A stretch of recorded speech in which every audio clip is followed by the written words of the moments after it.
How to create an email signature in Zoho Mail. I'm gonna guide you through the process on how to do it. Let's get started. First of all, on your phone, head over to your preferred web browser. On your browser, navigate to the Zoho Mail website. After you are in the website, log into your Zoho Mail account first.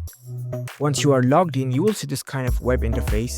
Now, in order to create an email signature, you need to go to the account settings. If you cannot see the settings icon, turn on the desktop site mode.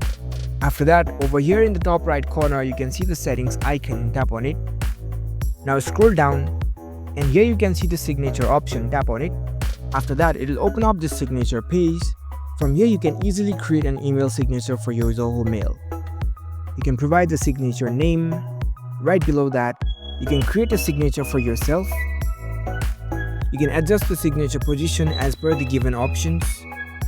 And there you go. Once you confirm everything, at the bottom you can see this update button. You can tap on update and your email signature will be successfully created.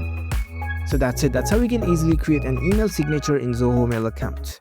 If you found this video helpful, don't forget to give this video a thumbs up and subscribe to our channel for more tech tips. Thank you for watching.